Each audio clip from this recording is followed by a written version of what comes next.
네, 한일 관계 지금 출구가 안 보이고 있습니다. 아베 총리가 오늘 또 TV에 나와서요, 폭탄 발언을 했다고 합니다. 외교부 출입하는 신동기 기자와 뉴스 추적하겠습니다.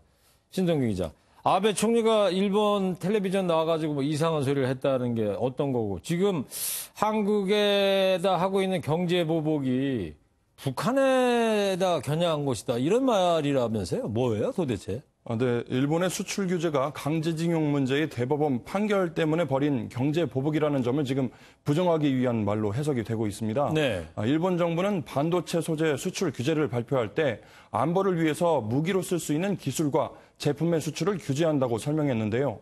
바꿔 말하면 한국의 수출을 잘못하면 일본 안보에 위협이 된다, 이런 뜻으로 볼 수 있습니다. 뭐 예를 들면 어떤 게 있어요? 네, 규제 대상 품목 중에 하나인 에칭가스는 우라늄 농축에 사용되는데요. 한국에 수출한 에칭가스가 북한의 핵무기 제조에 사용될지 누가 아느냐, 정리하자면 이런 얘기가 됩니다. 그래요? 에칭가스와 북한 핵무기, 갑자기 이런 걸 연관시키고 다니까 혼란스럽긴 한데, 진작에 그렇다면 에칭가스를 규제를 했어야 되지 않을까, 이런 생각도 들고 말이죠.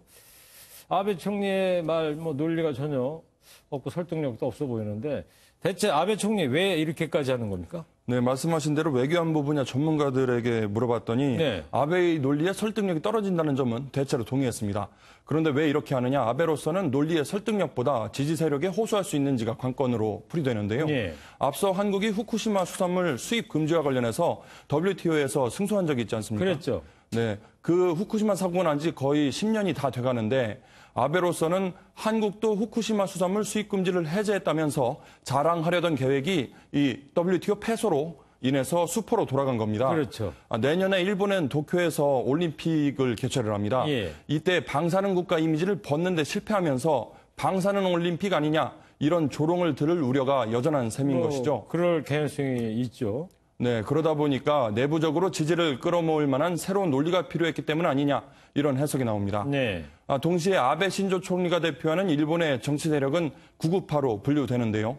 과거 2차 세계대전 당시에 전범 세력의 논리를 계승한다는 평가도 받고 있어서 한국이 북한 핵 개발을 도울 수 있다, 이런 가당치 않은 말까지 나온 걸로 보입니다. 네. 이달 21일 날 이제 참여 선거가 있다고 그러니까 보수층 집결을 위해서라도 필요하다, 이런 전망이 있는데, 그렇다 하더라도 말이죠. 지금 일본 주류 언론에서는 아베 총리의 이 조치에 대해서 비판적인 논조를 가고 있지 않습니까?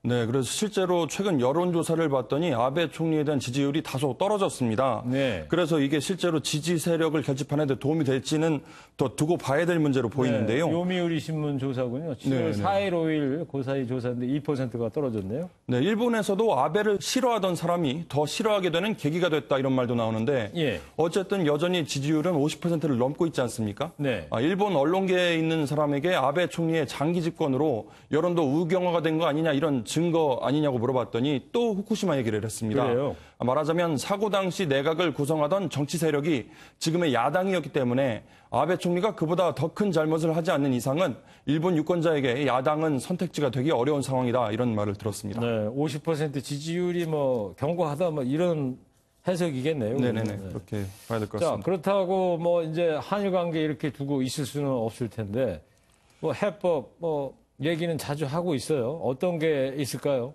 네, 사태가 이 지경까지 됐으면 정상회담쯤은 해야 문제가 풀릴 거라는 시각이 많습니다. 네. 그런데 지금 상황에서 따로 만나기는 쉽지 않고 11월에 부산에서 에이펙 정상회담이 좋은 계기가 될 텐데. 이번 11월 달에요? 네네. 부산에서? 네네. 네. 부산에서 그 정상들이 모이는 회의가 지금 예정돼 있는데, 네. 문제는 너무 멀다는 겁니다. 거의 네, 그렇죠. 6개월 가까이 남은 상황인데, 네. 사실상 그렇기 때문에 단기의 정상회담으로 문제를 풀기는 어렵고 미국도 현재 중재에 나설 생각이 없어 보이는 게 문제입니다. 네. 한일 갈등 국면에서 미국이 관련된 언급을 거의 내놓지 않고 있는 상황인데요.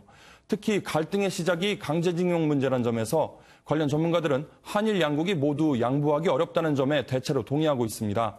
한국이나 일본이나 여론을 의식한다면 서로 굴복하는 모습을 보이긴 어려운 상황이라는 해석이 나옵니다. 네.